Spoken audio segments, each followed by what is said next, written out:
이야기로 설교를 좀 시작해 볼까 합니다. 저는 바둑을 두지 못하는데 어젠가 우연히 바둑 방송을 한번 제가 보게 되었습니다. 그날 유명한 분들이 대국을 치른 날이어서 해설자가 두었던 바둑을 복기를 해 주는데 제가 그걸 보면서 감탄하게 됐거든요. 두 사람이 놓은 바둑, 자기가 놓은 것도 아닌데 두 사람 거를 하나하나 바둑들을 놓으면서 설명을 하고 해설을 해나가는 것을 보며 어떻게 저것이 가능할까? 이런 생각을 해보게 되었습니다.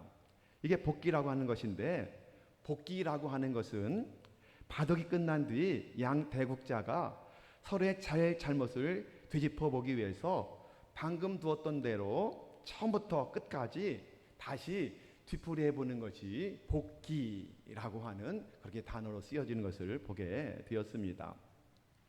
일반적으로 프로 기사들이 바둑을 둘 때 특별히 한 대국을 치르기 위해서는 길게는 하루 종일 시간이 들어가기도 한다고 그러잖아요. 그리고 한 사람이 적게는 250개의 바둑알을 놓습니다. 많게는 300개의 바둑알을 하나하나 놓게 된다는 것입니다. 그 긴 시간 동안에 바둑 위에 둔 그 많은 돌들의 순서를 전문 기사들은 정확하게 기억을 하고 그대로 놓거든요. 이게 복기거든요. 얼마나 경탄할 일입니까? 특별히 바둑 전문가들은 이 복기가 가능한 이유를 이렇게 말합니다. 바둑돌 하나하나에 의미 있는 돌을 놓게 된다면 누구든지 복기를 할 수 있다. 다시 말해서 바둑판 위에 돌을 놓을 때 왜 그 돌을 그곳에 그 자리에 두는지 그 의미를 생각하며 두면 아무리 긴 시간에 아무리 많은 돌을 놓았어도 복기는 가능해진다. 이것입니다. 좀 더 설명하자면 평균 30여 개의 수를 놓게 되는데 이 돌을 바둑의 돌을 그냥 단순히 돌을 순서대로만 놓는 의미가 아니라 그 각기 돌이 갖는 의미 하나하나를 연결해 볼 때에 오랜 시간 동안에 그리고 많은 돌을 놓았어도 차근차근 그것이 복기가 가능하다. 이런 이야기입니다. 다시 말한다면 의미 있는 것만 살아난다. 이 뜻이에요. 의미 있는 것만 남는다. 이것입니다. 의미 있는 것만 살아남는다는 것은 이 바둑판에만 있는 것은 아닙니다. 우리 인생에도 고스란히 적용되는 원칙이 있는데 그것이 뭐냐면 의미 있는 것이 남고 의미 있는 것이 살아난다. 이것입니다.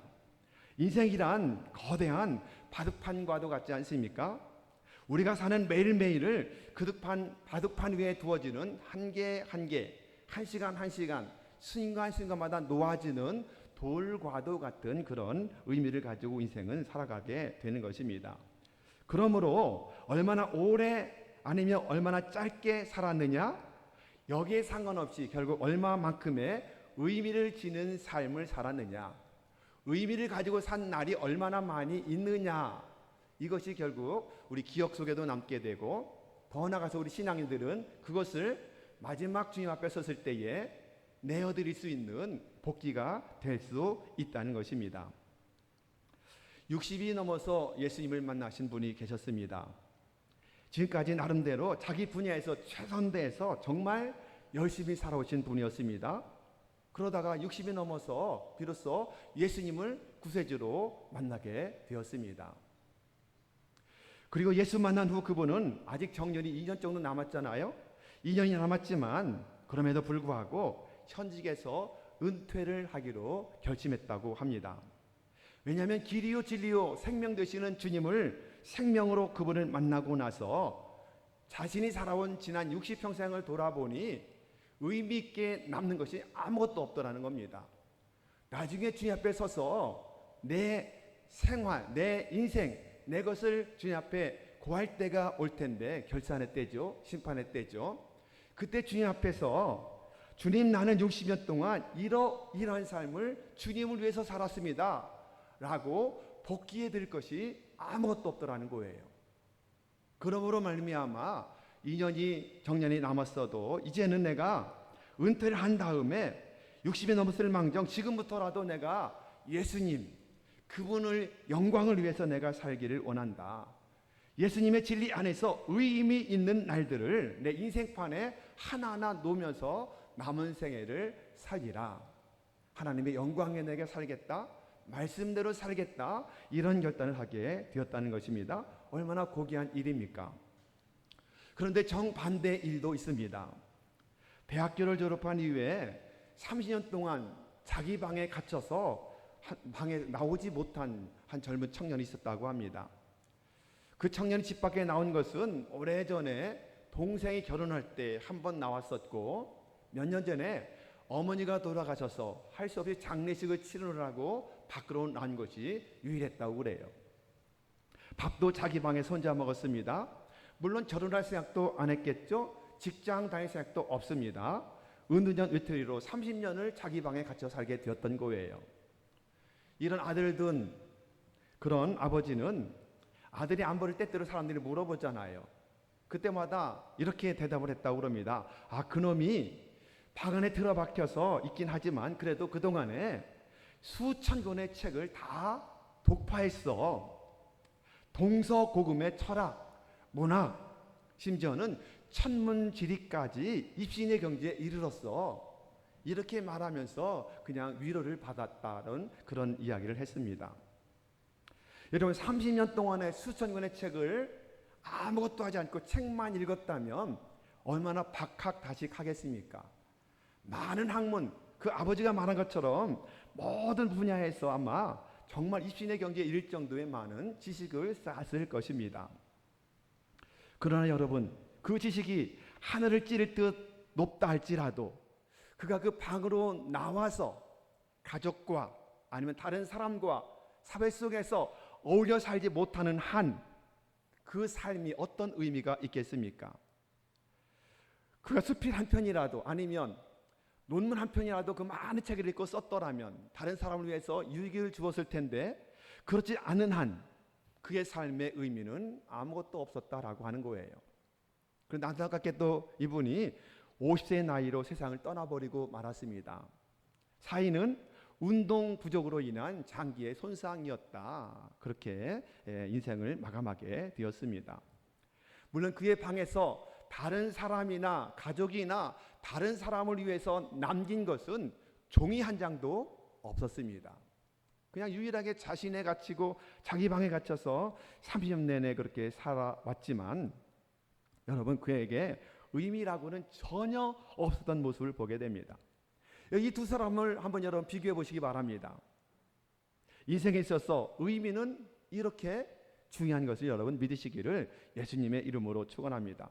그러므로 참된 그리스도인이라고 하는 것은 언제든지 하나님 앞에 섰을 때 내 삶을, 자신의 삶을, 지금까지 지내왔던 믿음의 삶을 주님 앞에서 복귀할 수 있는 삶이, 이것을 정의하는 것이 진정한 예수를 잘 믿는 성도의 삶이라고 할 수 있게 되는 것입니다.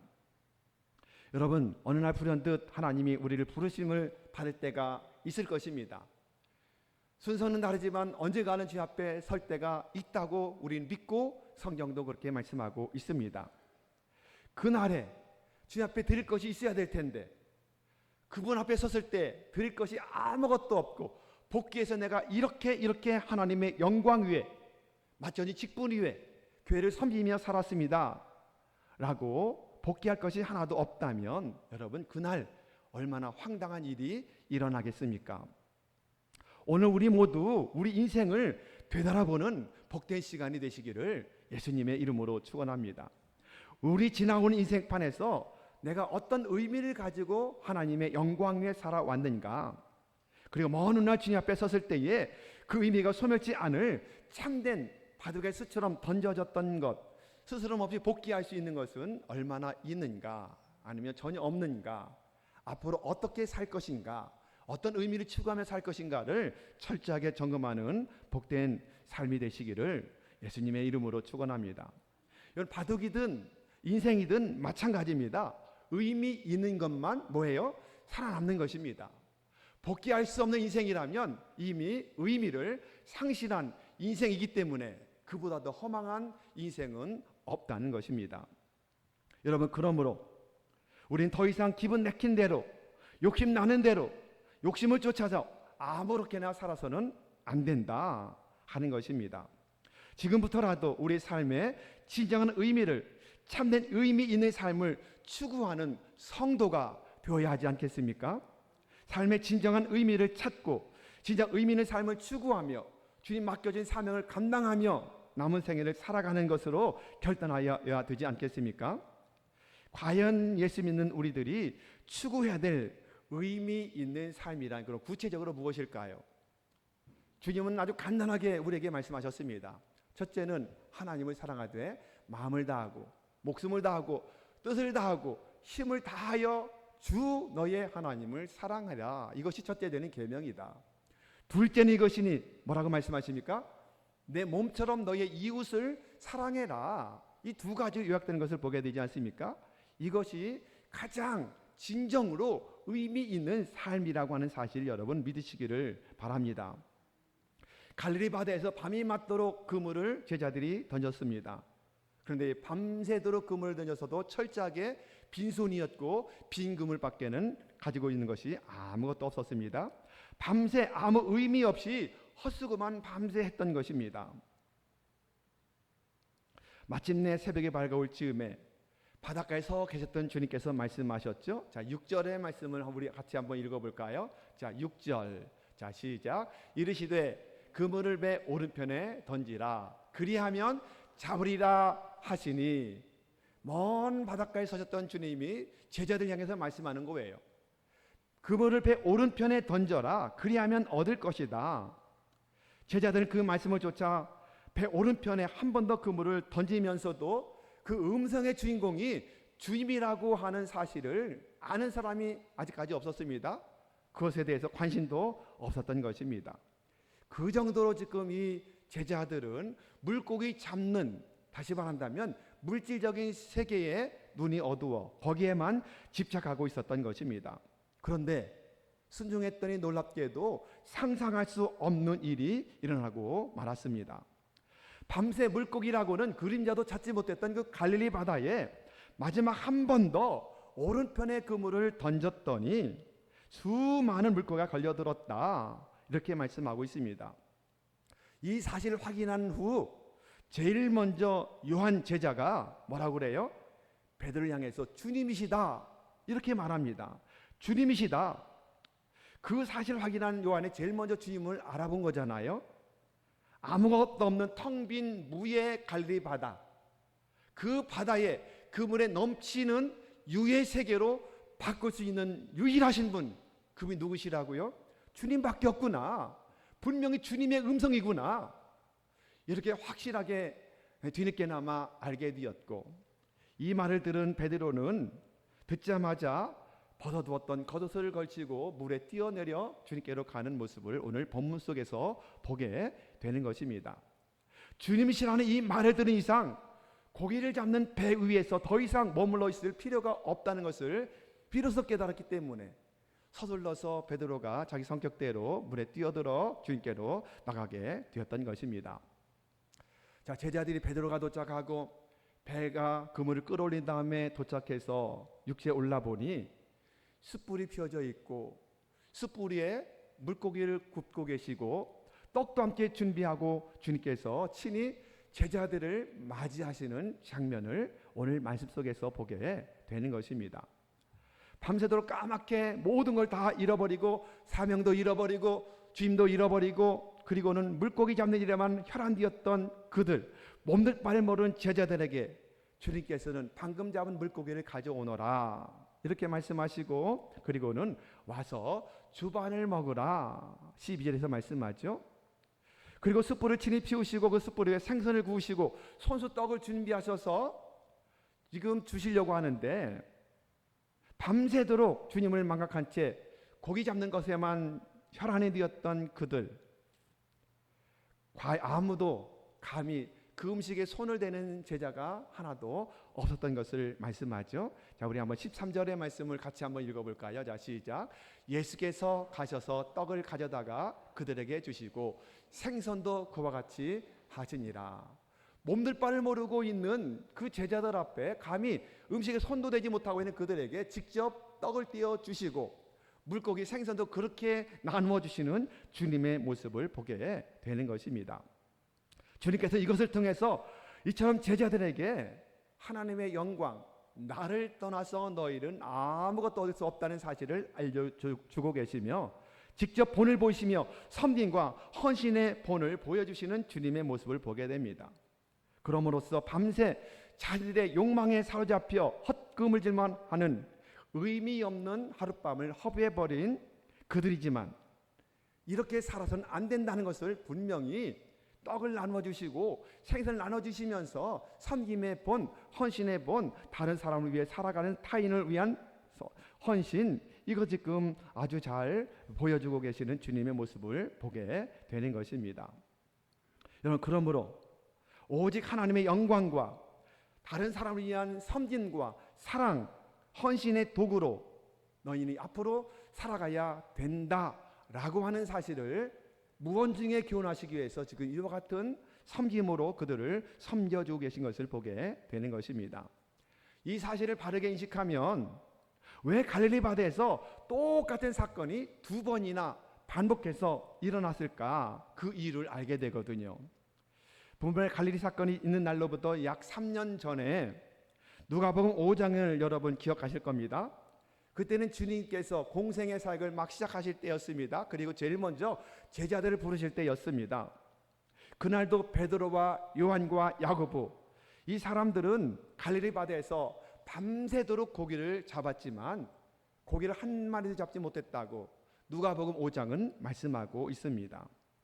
마침내 고기잡이를 포기한 채 바닷가로 돌아와서 다음을 위해서 그물을 씻고 있을 때에 주님께서 베드로의 배를 빌려서 말씀을 전하시고, 그리고 그 말씀을 묵묵히 들었던 베드로가 있었지 않습니까?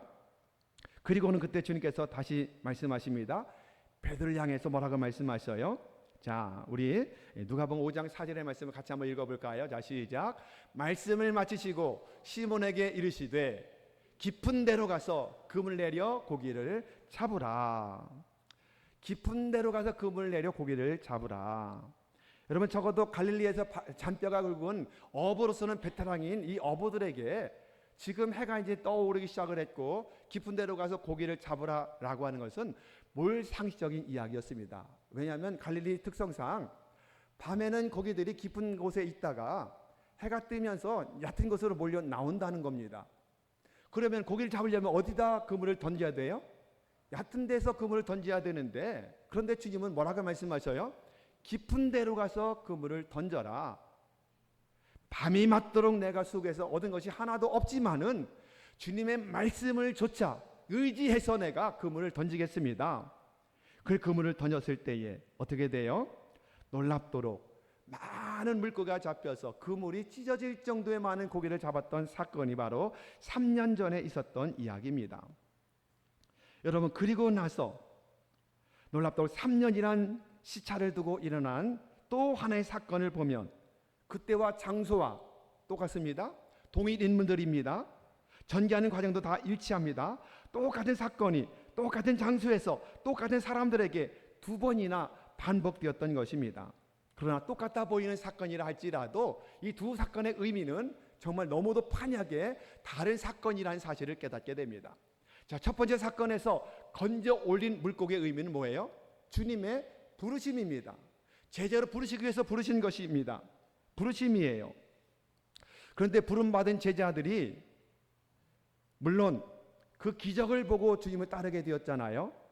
하지만 그 계기로 주님을 쫓기 시작했지만 그것은 자신들의 욕망을 성취하는데 그보다 더 좋은 길이 없겠다라고 판단했기 때문이었습니다. 그들의 복음서를 통해서 삶을 한번 보시기 바랍니다. 3년 내내 따라다니면서 정말로 진실의 믿음으로 그렇게 따랐던 것이 아니라 이분을 따르면 먹고 사는 문제는 해결된다. 왜요? 많은 물고기를 거두었는데 그분을 따라가면 필요한 모든 것들을 다 얻게 되겠구나. 그분이 왕이라고 하시니 그분을 따르면 한 자리 얻겠구나. 제자의 삶이 다 그런 삶이었지 않습니까? 그보다 좋은 길이 없다고 판단했기 때문에 그래서 주님을 따라다니게 되었고 따라다니는 3년 내내 주님을 이용해서 자신들의 욕망을 채우려고 했던 모습들이 곳곳에 나타나고 있는 것을 보게 되지 않습니까? 야고보와 요한도 오른쪽 자리, 위쪽 자리를 얻기 위해서 어머니까지 동원했던 그런 일도 여러분 알지 않습니까? 그렇지만 그런 발행과는 달리 예수님께서 사역을 마치시고 그리고는 무참하게 십자가에 못 박혀 돌아가시게 되자 미련 없이 그 주님을 버리고 한 사람도 남아있지 않고, 물론 요한복음에서는 사도 요한은 남아있었다는 것을 알게 되지만 다 주님을 배신하고 도망쳐버리고 말았던 것입니다. 그렇게 예수님을 3년 동안이나 줄기차게 따라다녔음에도 불구하고 그 3년 내내 주님 앞에서 마땅히 복귀해서 내가 이렇게 주님을 따라 믿음으로 주님을 섬겼습니다 라고 올려드릴 것이 한 개도 없었다는 사실을 복음서를 통해서 알게 됩니다. 몸은 주님을 따랐을 망정 그들의 마음은 온통 욕망에 빠져 먹는 것, 마시는 것, 잘 사는 것 여기에만 빠져 참된 의미를 갖지 못하고 살아왔던 제자들의 모습을 사복음서를 통해서 발견하게 되었던 것입니다. 그러나 3년 지난 두 번째 사건에서 마지막 순간에 건져 올린 이 물고기의 의미는 더 이상 욕망일 수 없다는 사실을 알게 되지 않습니까? 이건 뭡니까? 사명으로의 회복을 위해서 베풀어진 기적의 사건이었던 모습을 보게 됩니다. 제자들로 하여금 뼈저리게 깨닫게 하기 위해서 부활하신 주님께서 세 번째 나타나셔서 갈릴리 바다에서 똑같은 사건을 통해서 친히 조반을 지어주시며 생선도 구워주시고 떡도 구워 나눠주시며 넘치도록 허락하신 것에 이제는 너희가 나를 떠나서 할 수 있는 것은 아무것도 없다는 것을 친히 보여주는 사건이 되었다라고 하는 것입니다. 이것을 깨달은 제자들은 이후로 그들의 삶의 의미가 새로워지기 시작을 했던 것을 보게 되지 않습니까? 더 이상은 자신들의 욕망을 위해 살지 않았습니다.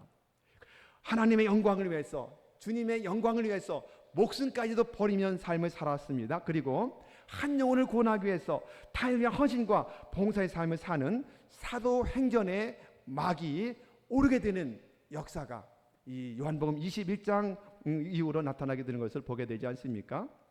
다시 말해 제자들이 주님의 진정한 제자일 수 있었던 것은 두 번째 사건 이전이 아니라 두 번째 사건 이후로부터 삶의 시작, 의미 있는 제자의 시작이 되고 그들로 말미암아 결국 사도행전이 시작되었고 우리가 그 제자들을 존경하고 따른 까닭도 무엇입니까? 그 이후부터 전개되는 사도행전의 역사, 순교까지 감당하며 결국 복음을 했던 그들의 삶 때문이 아니겠습니까? 이 땅에서 소임을 다 마치고 하나님의 부르심받은 제자들이 하나님 앞에서 자신의 삶을 복귀하게 되었을 때 그들이 기꺼이 복귀할 수 있는 부분은 두 번째 사건 이후의 삶부터만 가능했다라고 할 수 있는 것입니다. 만약에 두 번째 사건에도 여전히 깨닫지 못하고 그냥 여전히 욕망에 사로잡혀서 주님의 사명도 잃어버리고 그렇게 삶을 의미 없게 살아갔더라면 그들은 끝까지 우리에게 존경받는 사도의 삶을 살지 못했을 것입니다. 아무리 사건이 날마다 거듭된다 할지라도 그냥 다람쥐가 쳇바퀴 돈다는 말 하잖아요. 그런 의미 없는 삶을 살 수밖에 없었을 것입니다. 하지만 비로소 자신들의 사명이 무엇인지 주님을 따라서 할 수 있는 것이 아무것도 없다는 사실을 깨달았기 때문에 비로소 그들의 삶은 이제 우리가 흔히 말하는 것처럼 BC의 인생과 AD의 인생으로 완전히 전환점이 이루어지는 사건이 오늘 본문에서부터 나타난 사건이라는 사실 여러분 믿으시기를 바랍니다. 두 번씩이나 똑같이 반복되었던 갈릴리 바다 사건, 여러분 그것은 실은 우리의 인생을 이야기하는 것이 아닐까요? 제자들의 인생만이 아닙니다. 하나님 오늘 또 우리에게 동일하게 말씀하고 있습니다. 그러기에 오늘과 똑같은 내일이 거듭된다 할지라도 여러분 인생이 뭡니까? 인생은 어제와 똑같은 오늘이 시작되고 똑같은 시간 속에서 뒤풀이되고 오늘과 똑같은 내일이 거듭되는 것이 인생이 아니겠습니까? 아침에 눈 비비고 일어나요. 아침밥 먹고 출근하거나 학교를 가거나 직장을 가거나 사업장에 일하러 갑니다. 그리고 밤에 돌아와 또 밥 먹고 잠자는 것의 연속의 인생이 아닙니까? 그런데 그 쌓여가는 날들이 하나님과 전혀 무관하여 하나님의 기쁘시게도 하지 않고 하나님의 영광 위에 살지도 아니하고 하나님이 내게 이 땅에 보내신 목적도 사명도 잃어버리고 살아간다면, 주일 성도나 예배도 귀하게 여기지 않고 마땅히 많은 직분을 맡겨주셨는데도 그 직분을 귀하게 여기지도 않고 오로지 그냥 먹는 일, 마시는 일, 자식 키우는 문제, 건강한 삶을 살기 위해서 운동하는 일, 취미생활하는 것, 그것을 위해서만 모든 물질을 다 사용하며 그렇게 살아간다면, 주님이 주신 사명을 다 잃어버리고 그렇게 밤새워 살아간다면, 밤새워 그물을 던졌지만 아무것도 잡지 못했던 제자들의 모습과 우리의 모습이 전혀 다를 바가 없는 것이 아니겠습니까? 그러게 이 오늘 본문의 모습은 내 모습이라고 하는 사실을 먼저 인정을 해야 되는 것입니다. 그렇다면 과연 주님 앞에 섰을 때 하루인들 주님 앞에 그것을 복귀해서 내가 이렇게 하나님의 영광 위에 살았습니다라고 올려드릴 것이 있겠습니까? 없겠지요. 사랑하는 여러분, 오늘 우리 주님께서는 우리가 아무런 의미 없이 헛 그물질만 하는 공한 갈릴리로부터 우리 주님을 위해서 친히 조반을 만들어 주시고 떡도 나눠 주시고 생선도 구워 주시는 그 주님, 그 육지 위로 우리를 끌어올려서 예배해 두신 새로운 인생의 판으로 우리를 끌어올려 주셨다는 사실을 먼저 믿으시기를 바랍니다. 우리 살리기 위해서 십자가 위에서 주님의 생명을 다 놓으시기까지 헌신하셨고 우리 끝까지 섬기셨고 사랑하셨던 주님을 본받아 이제는 너희가 내가 너에게 맡긴 사명을 이룬 삶을 살아가라 촉구하는 그 말씀은 12 제자만이 아니라 오늘 저와 여러분에게도 동일하게 말씀하고 있다는 사실을 믿으시기를 주님의 이름으로 축원합니다. 그렇다면 이제 우리가 선택할 차례가 아니겠습니까? 보십시오. 오늘부터 또 한 주간을 우리에게 주시잖아요. 오늘 일주일의 첫날인데 또 한 주간 7이라는 숫자를 우리에게 똑같이 주실 것입니다. 어떤 사람은 25시간, 어떤 사람은 24시간, 3시간 주시는 것이 아니라 똑같은 시간을 우리에게 주셨습니다. 그렇다면 7이라고 하는 숫자, 한 주간 동안 어떤 삶을 사시겠습니까? 여전히 동일하게 반복되는 삶이겠지만 과연 그 하루하루 속에 하나님이 기뻐하시는 일, 의미 있는 삶, 의미 있는 선택을 하며 살기로 결단하십니까? 그 선택은 철저하게 우리 자유의지잖아요. 우리의 선택이에요. 선택할 수도 있고 선택하지 않을 수도 있습니다. 다시 말한다면 제자들처럼 공원 갈릴리 바다로 되돌아갈 수도 있는 선택도 우리에게 있습니다. 반대로 주님께서 부르신 그 자리로 나올 수 있는 헌신과 봉사의 인생파로 나올 수 있는 선택도 내가 할 수가 있습니다. 사도행전 이전의 삶으로 선택할 수도 있고 사도행전 이후의 삶으로 선택할 수 있는 것이 우리의 자유의지를 가지고 있는 것입니다. 그러나 선택이 자유라고 해서 함부로 선택할 수는 없지 않겠습니까? 언젠가 아까도 말씀한 것처럼 하나님이 우리를 부를 때가 와요. 누구나 한 번은 다 거칠 그날이 옵니다. 그분 앞에서 우리 삶을 복귀해야 될 결산의 때라고 성경 말씀하죠. 그 때가 반드시 오기 때문에 함부로 아무렇게나 내 욕심에 따라 선택하며 살 수는 없다는 것입니다. 다시 말씀드립니다. 의미 있는 것들만 살아남습니다. 의미 있는 것들만 우리 기억 속에 남아서 주님 앞에 섰을 때 복귀에 올려드릴 수 있다는 것입니다. 참된 의미는 주님이 기뻐하시는 그분의 영광, 맡겨진 사명을 감당하며 우리 교회 일을 맡겼기에 직분을 맡겼기에 그 직분을 감당하며 살아가는 것, 또 이웃을 내 몸처럼 사랑하기 위해서 그들을 사랑하며 헌신하며 봉사 속에 살아가는 것, 이 의미만이 주님 앞에 올려드릴 수 있는 것이 된다는 사실을 믿는 여러분 모두가 되기를 바랍니다. 우리 예수님을 보십시오. 이 땅에서 정말로 우리보다 또 짧은 인생을 사셨지만 그러나 그분이 남긴 생의 발자취를 보면 우리가 날마다 우리의 삶으로 복귀해 보려고 하면 온전히 정말 주님께서 사셨던 그 삶을 나도 살기 원합니다. 이 주님을 통해서 배우는 교훈이 아니겠습니까? 여러분, 그분의 삶 속에 참되고 영원한 의미를 가지고 30세를 사셨고 그리고 남은 3년을 공생애를 사시면서 보여주셨던 모든 것들과 그리고 우리에게 주신 말씀과 우리에게 주신 명령을 순종하며 정말 하나님이 기뻐 받으시는 참된 의미를 가지고 매일매일 하나님의 기쁨을 위해 선택하며 살아가는 여러분 모두가 되기를 예수님의 이름으로 축원합니다. 오늘 이 시간 우리가 어떤 삶을 선택해야 할지 이것은 분명합니다. 그렇다면 여러분 무엇을 오늘부터 또 일주일 동안 선택하며 사시겠습니까? 그 선택은 자유지만 선택에는 뭐가 따라요? 책임이 따른다는 사실을 믿고 믿음으로 승리하는 삶을 살아가는 여러분 모두가 되기를 예수님의 이름으로 축원합니다.